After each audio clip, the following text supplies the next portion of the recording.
it's Bill Mosley, and you're watching Descent into Horror Hell. You dog dicks. You dog dicks. You dog dicks. Hey, Ghouls and Ghouls, welcome back to Descent into Horror Hell, episode 45. I'm Ghoul. I'm Skidgore. What's going on, guys? Happy 2022. And we got a fun one for you. We're going to kind of ease back into this with 3 movies each that we don't really talk about a whole lot, so we're going to kind of throw something at you. It might be new, might be old. Should be fun. We kind of took it in realm of 60s, 70s, 80s, and then kind of newer. So this will be kind of fun. So come back with us, and we'll get this shit show started. Cheers. 10, 9, 8, 7, 6, 6, 6.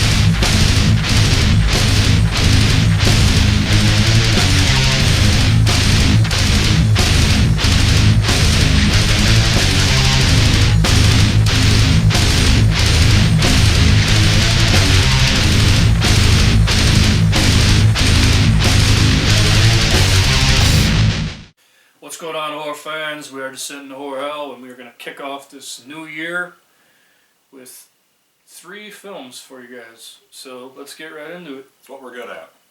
Talking about movies.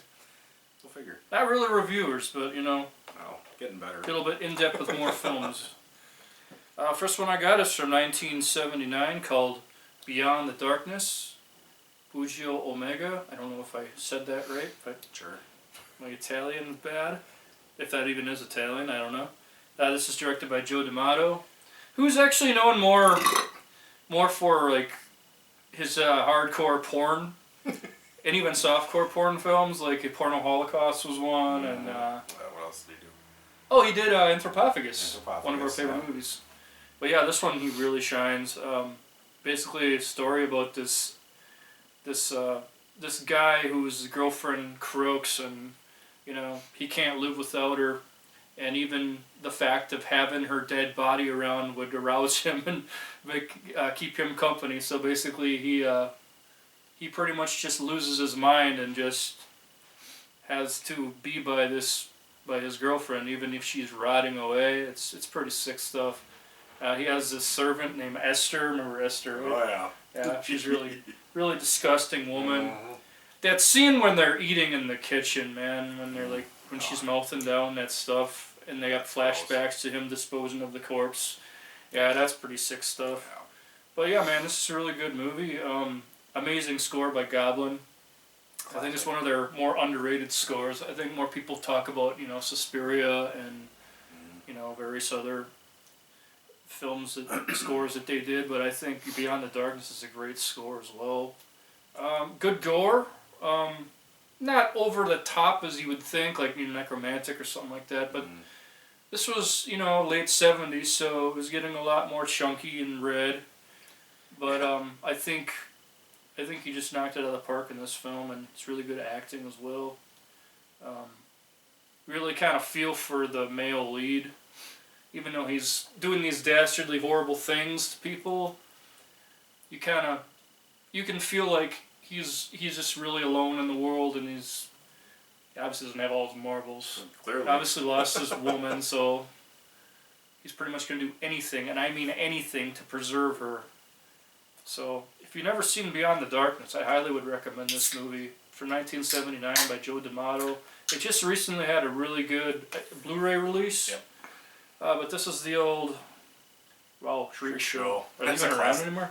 I think they are. Yeah. I think. Shriek Show, that's an old one. They made some really great movies, or put out Yeah. some really great movies, I should say.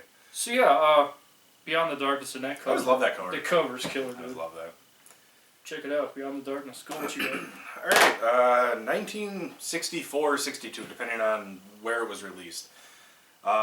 This is from the Euroshock collection. The Awful Dr. Orloff. I keep saying the Horrible Dr. Hitchcock, and it's the wrong movie. Another good movie, though. Barbara Steele. So this one came out in 1962 in Spain. This is, of course, the infamous Jess Franco, who we all know. Another as- porn director. Yep. Wow, Does this I'm soft sensing a porn. pattern here. Yeah, apparently. It was released in the U.S. In '64. That's kind of why it gets, where. But this movie is really interesting. It's interesting to watch with the subtitles. It's like watching a Godzilla movie. So basically, Dr. Orloff and his henchman Morpho. Creepy motherfucker. Yeah, so Morpho was basically a convicted killer, and he was in prison for life. And Dr. Orloff was a prison doctor. Yeah. And Morpho ended up dying, and at that time, Dr. Orloff kind of took him and re-energized him, I guess, in a way. And Morpho is a creepy man with, like, his eyes bulging. They never move. They never blink. It's just this, like, piece of his face was, like, missing or something. It's creepy. Yeah. But he's basically, so he's blind. And Dr. Orloff, his sister Melissa, or his daughter Melissa, was in I think a terrible accident where her face was burned. And basically what he was trying to do was take women out, and beautiful women, and he was trying to basically take parts of them, their skin, and regenerate his daughter. And sounds like Eyes Without a Face a little bit. A little bit, yeah. And so yeah, during this whole thing, Morpho is kind of the guy who ends up like biting these women, killing them, and it's kind of interesting if you watch it that Dr. Orloff has this cane because Morpho can only know where he's going by the sound of the cane, so you constantly hear this tapping as he's going along. It's kind of interesting.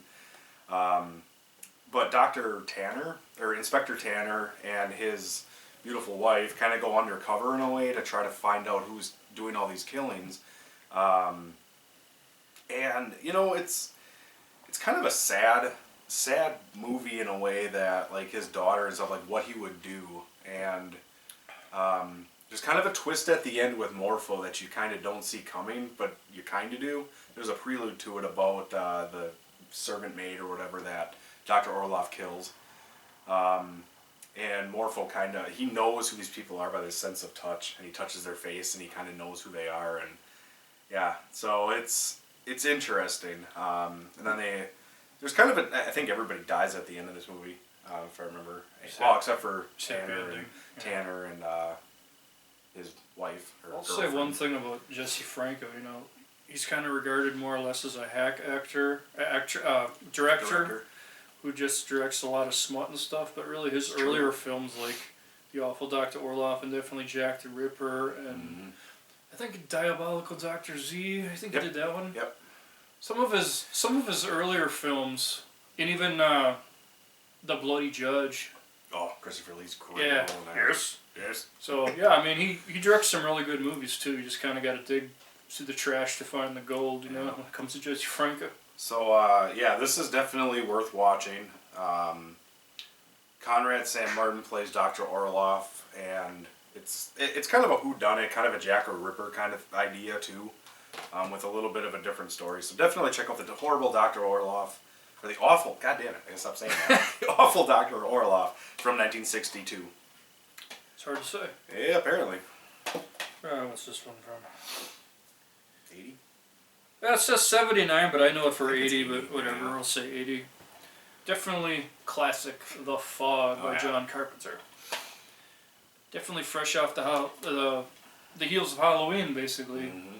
Like pretty much right after it. Like he got success from that film. Worldwide renowned, you know. And Oh, for sure. him and Deborah Hill were still together at the time, and they wanted to put together more or less a ghost story, get away from the, you know, killers in the house, slasher type mentality. They just kind of want to do like an old-fashioned ghost story. Creepy. Yeah, and it's actually based on a true story. If you kind of look it up, like it's this town was founded by the wreck of this ship out at sea, and they went out and they put a fake fire on the beach, and the ship went up on the rocks, and they went out and stole all the gold from the ship, and that's how they made the town. I think that's what the story is. Something like That's that. basically what they were kind of going for, but of course there's a twist, you know, they come back. Past comes back to bite you in the ass, basically. This movie has amazing atmosphere, some of the best I've ever seen with The Fog, and, you know, we're talking the 80s, so it's before CGI and all that shit. Yep. So it was really really believable, and you really had to use your imagination. And Adrienne Barbeau, she's just classic in this. She's just like And she's just up in that tower in the lighthouse. And Yeah, it's just she's doing that a lighthouse. she does that radio program or whatever. KBAB Yeah. or whatever it's called. Yeah. But like what always, I gotta say, like I love the part like when they first show up and you just see the light outside the door. Oh Like, yeah. There's this bright light and the fog comes in, then that door opens. Some you just see asshole that- shining a flashlight in here is not gonna like when I come back. and you just see that figure and that silhouette just so cool. Like that. I like when they're creepy knocking on the watch doors with the sickles, you know. And then Yeah. Tom Atkins is trying to get it on with Jamie Lee Curtis, and they interrupt him.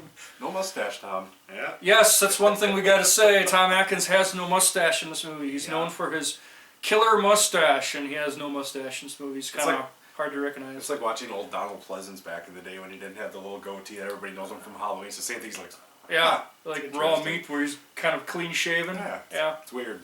But man, the fog is great. Amazing score. I love the score in this film. Probably my favorite part is actually at the beginning when the captain is telling the story about the Dane.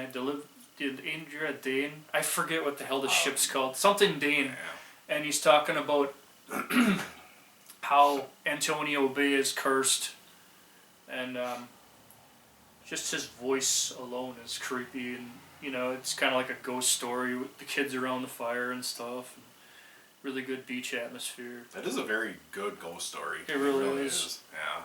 12 o'clock, midnight, you know. Of course, Between the stereotypical midnight thing. Yeah, between the hours of midnight and 1. It was like 100 years It's ago. 100 years. Yeah, I think Yeah. it's every 100 years. they Every come 100 back. years, Yeah. the town just goes to shit because it's cursed. And Yeah. there's this priest played by the late great Hal Holbrook of God, man, he's in so many movies, but obviously Creepshow and Ritual stand out. He was always really good in those. But he plays this priest in The Fog, and he knows that it's cursed. No one else is listening to him. They just think he's the town drunk, basically. But he's trying not to really warn people, but he just kind of, yeah, like I said, he kind of tries to drown it, his sorrow, you know, in a bottle. He just tries to forget the whole thing, but he knows that it's 100 years ago. He knows it's coming. And what's this town? I almost said Potter's Bluff. That's Dead and Buried. What's the other one? I get these two movies mixed up. I just said it too. Or rituals? Or no, you're No, talking no, about- the town. The town. Oh, shit. I know. I forgot. I just said it too. I just said it. I totally forgot what the hell it was called. Rewind. Whatever. It's a great film. Really good. And, if you're fans of movies like Ghost Ship and Dead and Buried, and even The Ghost Galleon, anything to do with Ships. not really Ghost Ship. That was kind of a wet bag of shit. Yeah. But like, Yeah. you know, you got the fog with the sea, and I like how this fog glows too when it's coming at you. That's really cool. That adds something to it for sure. And you obviously know something's in the fog, and it just comes, and it's just relentless, and it surrounds everybody. It surrounds the whole town. Antonio Bay. I'm sorry, Antonio Bay. That's what I was thinking of. This So, was yeah. also had a remake, as everybody. Oh, God. knows. I'm The gonna say unnecessary one thing remake. about the remake. It's a wet bag of shit, but the only thing I liked about it, the ghosts kind of look cool because they actually had more of a budget. You know, obviously Hollywood had a bigger budget for it, but that movie fucking sucks. It's one of the worst remakes I've ever seen. Right up there with Nightmare on Elm Street. Fucking horrible. But this Yeah, is somebody still owns it. But yeah, I'm still trying to forget that. Got it for $1. Yeah. But The Fog, the original, man, is great.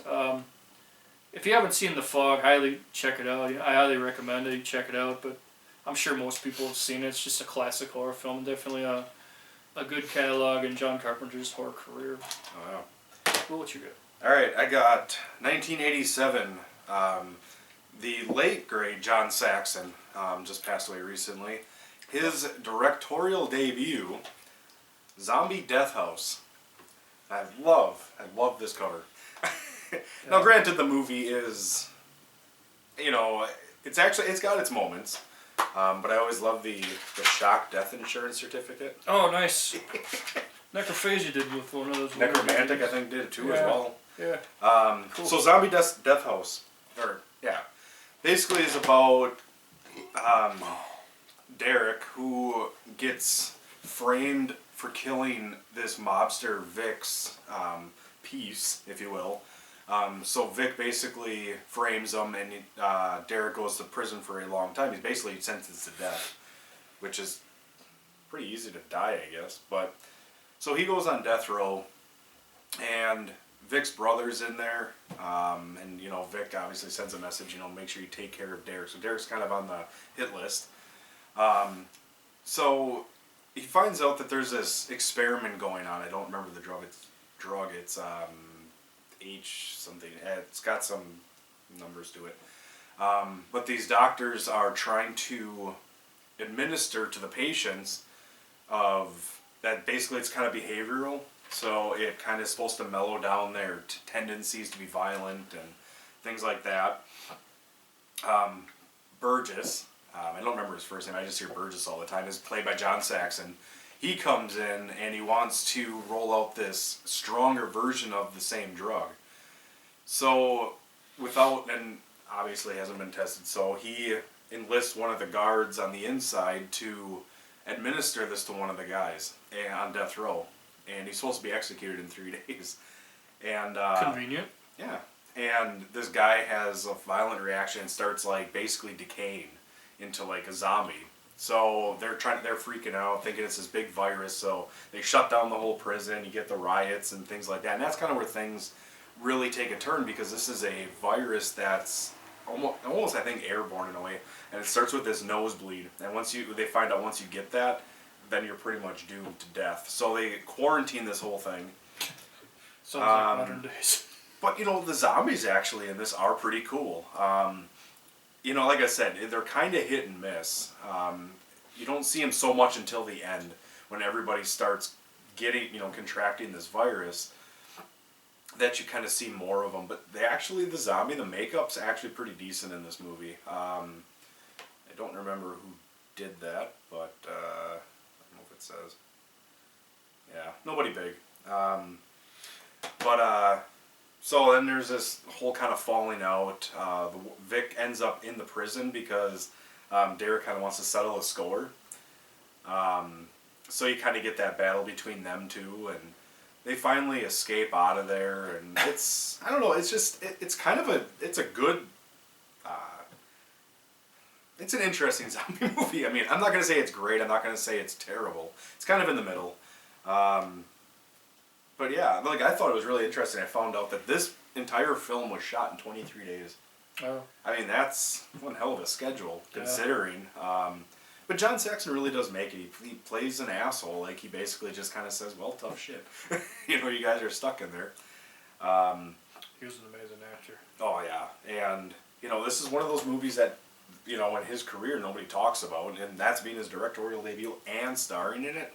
I've actually never seen it. I'll have to check that out. It's a pretty decent movie. You know, it takes place in a prison, which makes sense. That's what they called it, Death House. It's like zombies in prison movie. Mm-hmm. Yeah. Not unlike women's in prison. There's just a bunch of zombies. Yeah, and there were, of course, you got really annoying kids in it. But do they die though?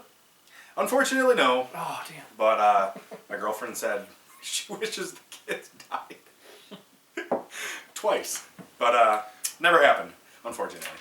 But yeah, definitely check out 1987 Zombie Death House, directed by John Saxon, and yeah, won't be disappointed. It's a good movie. I'll have to check that one out. Oh, my last one I have here is from 2011. It's called Kill List. This movie really, more people should see this one. If you're a fan of crime drama, family drama with a little bit of supernatural elements and a lot of cultism, there's so much going on in this movie. In fact, there's so much going on in this movie, it could easily be 3 movies. It's basically this guy he returns from the war, he's not alright. You know, he's still shell shocked, and his friend is as well. And they're hired as hitmen to take out 3 people by this really shady business guy who's got them on assignment to kill a priest, a librarian, and someone in Parliament. There's a good one. Yeah, and it really you can see the downward spiral of the lead character, of one of the lead characters, because he doesn't have a good family life. Him and his wife are constantly fighting all the time.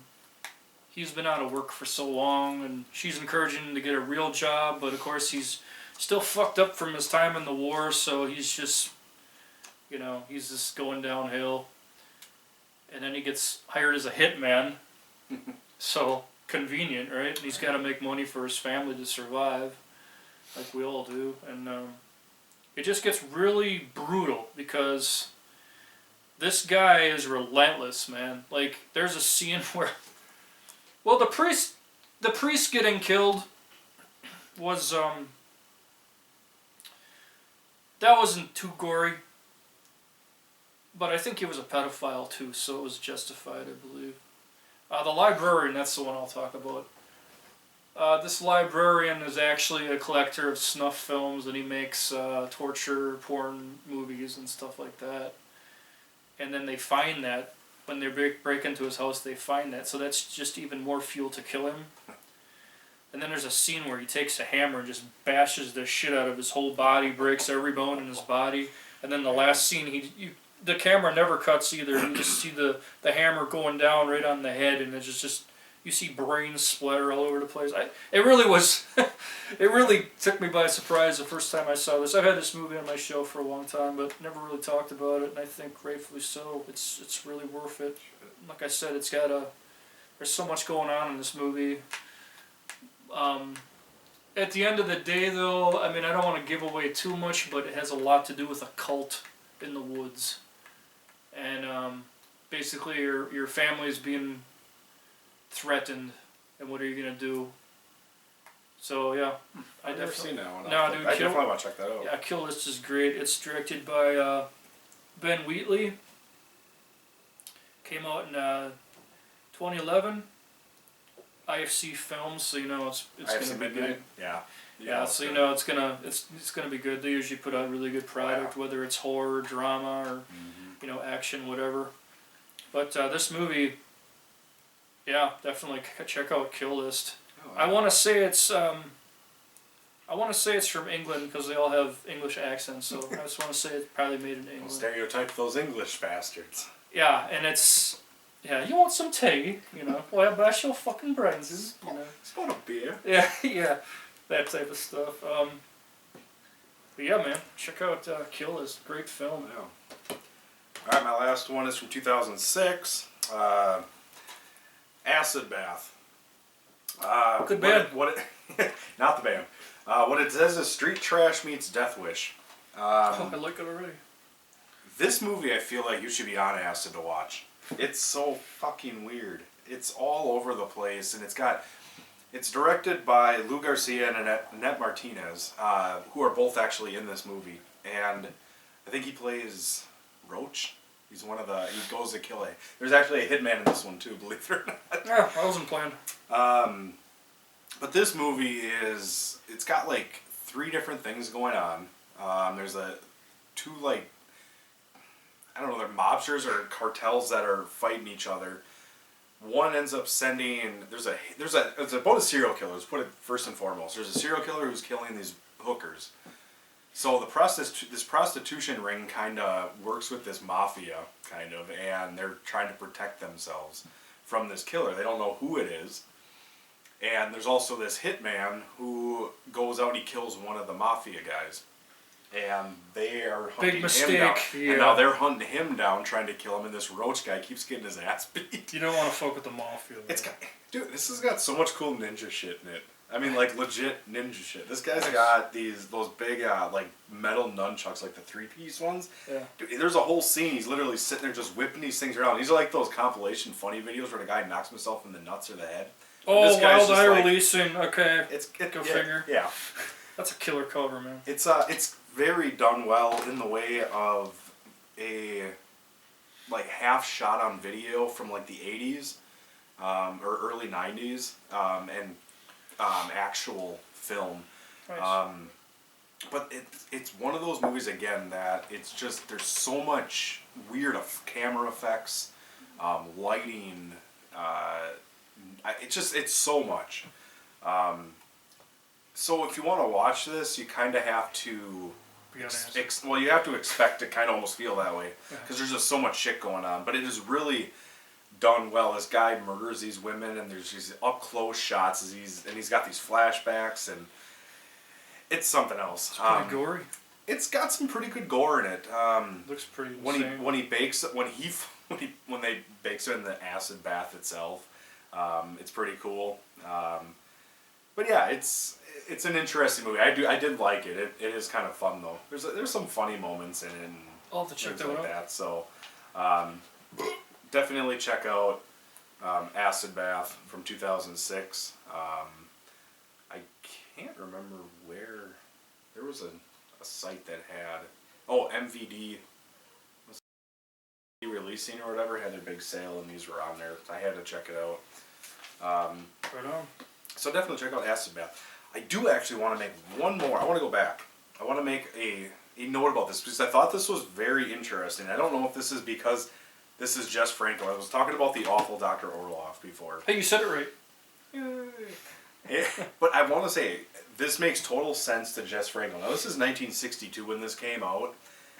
There is breasts in this movie.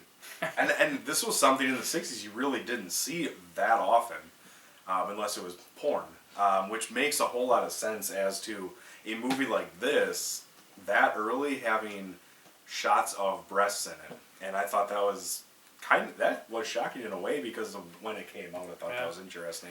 Jesse Franco likes the Always bosoms. always did, and that's when you put the two and two together, it makes sense. But I just had to say that because it was an interesting thing I never thought of in 1962 to see in a horror film. Like I said, man, some of his earlier work is really, really mislooked. I really think he was a good director. When he was on, he was on. Oh yeah. Absolutely.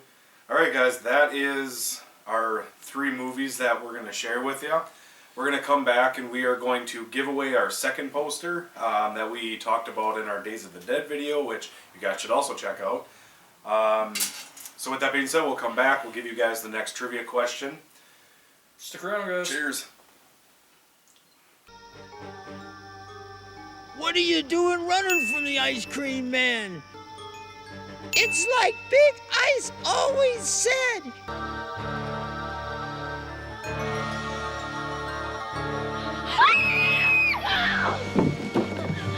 Hey boys and girls, welcome back to Descent into Horror Hell. It is that time now for our giveaway for this episode. Last episode we had a winner. Yes, we did. You want to take over the question, the answer?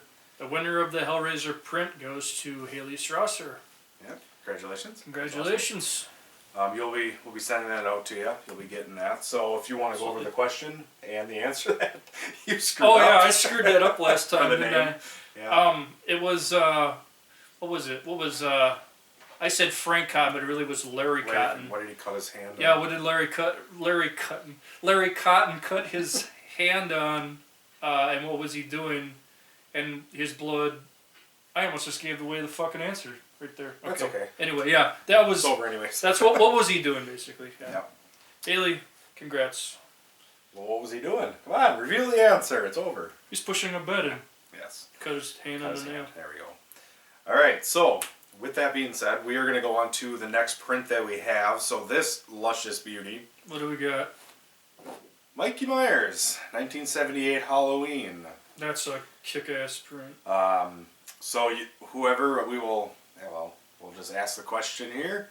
Yeah, Ghoul's gonna give you. We do want to go kind of over Yes. one rule that I think we missed last time. There is only going to be one winner You only win once. I think we forgot to say that, just so everybody's aware. You only win once. We didn't think we were gonna get so much feedback, and So if you, it was if you kind guessed, of it was really cool to have people comment and yeah, make sure you guys Say go stuff. on YouTube or Appreciate it. directly message us on Facebook, one of us, or the page itself.